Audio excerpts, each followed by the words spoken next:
اعوذ باللہ من الشیطان الرجیم بسم اللہ الرحمن الرحیم۔ تابوت سکینہ شمشاد کی لکڑی کا ایک صندوق تھا جو حضرت آدم علیہ السلام پر نازل ہوا تھا۔ یہ آپ کی آخری زندگی تک آپ کے پاس ہی رہا، پھر بطور میراث یکے بعد دیگرے آپ کی اولاد کو ملتا رہا،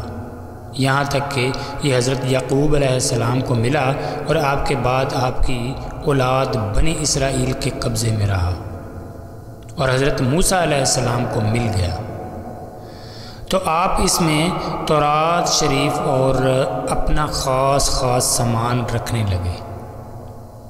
یہ بڑا ہی مقدس اور بابرکت صندوق تھا۔ بنی اسرائیل جب کفار سے جہاد کرتے تھے اور کفار کے لشکروں کی کثرت اور ان کی شوکت دیکھ کر سہم جاتے اور ان کے سینوں میں دل دھڑکنے لگتے تو وہ اس صندوق کو اپنے آگے رکھ لیتے تھے،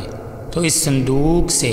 ایسی رحمتوں اور برکتوں کا ظہور ہوتا تھا کہ مجاہدین کے دلوں میں سکون و اطمینان کا سامان پیدا ہو جاتا تھا اور مجاہدین کے سینوں میں لرزتے ہوئے دل پتھر کی چٹانوں سے زیادہ مضبوط ہو جاتے تھے۔ اور جس قدر صندوق آگے بڑھتا تھا، آسمان سے نصر من اللہ و فتح قریب کی بشارت عظمیٰ نازل ہوا کرتی اور فتح مبین حاصل ہو جایا کرتی تھی اللہ سبحانہ و تعالیٰ کے حکم سے۔ بنی اسرائیل میں جب کوئی اختلاف پیدا ہوتا تھا تو لوگ اسی صندوق سے فیصلہ کراتے تھے۔ صندوق سے فیصلہ کی آواز اور فتح کی بشارت سنی جاتی تھی۔ واللہ عالم بالصواب۔ بنی اسرائیل اس صندوق کو اپنے آگے رکھ کر اور اس کو وسیلہ بنا کر دعائیں مانگتے تھے تو ان کی دعائیں مقبول ہوتی تھیں اور بلاؤں کی مصیبتیں اور وباؤں کی آفتیں ٹل جایا کرتی تھیں۔ الغرض یہ صندوق بنی اسرائیل کے لیے تابوت سکینہ برکت و رحمت کا خزینہ اور نصرت خداوندی کے نزول کا نہایت مقدس اور بہترین ذریعہ تھا۔ مگر جب بنی اسرائیل طرح طرح کے گناہوں میں ملوث ہو گئے اور ان لوگوں نے معاصی و طغیان اور سرکشی و عصیان کا دورہ ہو گیا تو ان کی بدعمالیوں کی نحوست سے ان پر اللہ کا یہ غضب نازل ہو گیا کہ قوم عمالقہ کے کفار نے ایک لشکر جرار کے ساتھ ان لوگوں پر حملہ کر دیا۔ ان کافروں نے بنی اسرائیل کا قتل عام کر کے ان کی بستیوں کو تاخت و تاراج کر ڈالا، عمارتوں کو توڑ پھوڑ کر سارے شہر کو تہس نہس کر ڈالا اور اس متبرک صندوق کو بھی اٹھا کر لے گئے۔ اس مقدس تبرک کو نجاستوں کے کوڑے خانہ میں پھینک دیا، لیکن اس بے ادبی کا قوم عمالقہ پر یہ وبال پڑا کہ یہ لوگ طرح طرح کی بیماریوں اور بلاؤں کے ہجوم میں جھنجھوڑ دیے گئے۔ چنانچہ قوم عمالقہ کے 5 شہر بالکل برباد اور ویران ہو گئے، یہاں تک کہ ان کافروں کو یقین ہو گیا کہ یہ صندوق رحمت کی بے ادبی کا یعنی رحمت والے صندوق کی بے ادبی کا عذاب ہم پر پڑ گیا ہے۔ تو ان کافروں کی آنکھیں کھل گئیں، چنانچہ ان لوگوں نے اس مقدس صندوق کو ایک بیل گاڑی پر لاد کر بیلوں کو بنی اسرائیل کی بستیوں کی طرف ہانک دیا۔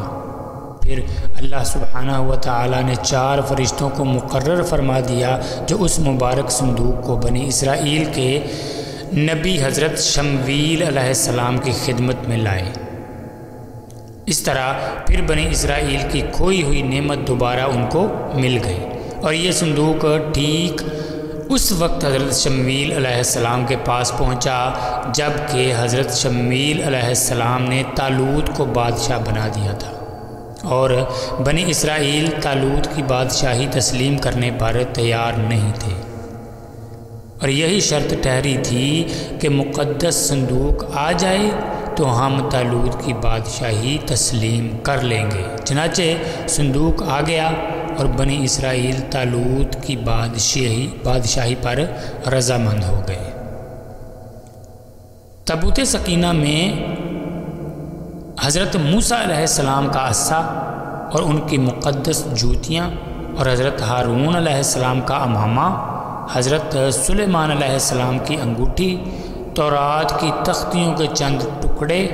کچھ من و سلوہ، اس کے علاوہ انبیاء کرام علیہ السلام کی صورتوں کے حلیے وغیرہ سب سامان تھے۔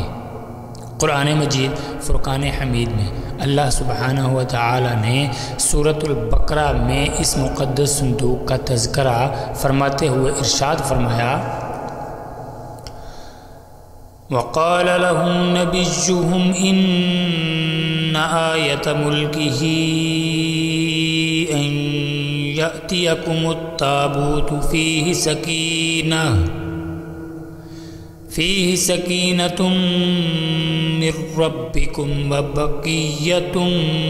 مِّمَّا تَرَكَ آلُ مُوسَىٰ وَآلُ هَارُونَ تَحْمِلُهُ الْمَلَائِكَةُ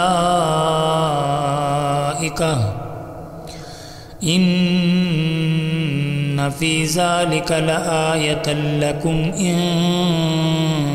كُنتُم مُؤْمِنِينَ۔ یہ قرآن مجید فرقان حمید میں پارہ نمبر 2 اور سورۃ البقرہ کی آیت نمبر غالباً 248 ہے، جس کا ترجمہ کنز الایمان میں ہے، اور ان سے ان کے نبی نے فرمایا، اس کی بادشاہی کی نشانی یہ ہے کہ آئے تمہارے پاس تابوت جس میں تمہارے رب کی طرف سے دلوں کا چین ہے اور کچھ بچی ہوئی چیزیں ہیں۔ معزز موسیٰ اور معزز ہارون کے ترکہ کی اٹھاتے لائیں گے اسے فرشتے، بے شک اس میں بڑی نشانی ہے تمہارے لیے اگر ایمان رکھتے ہو۔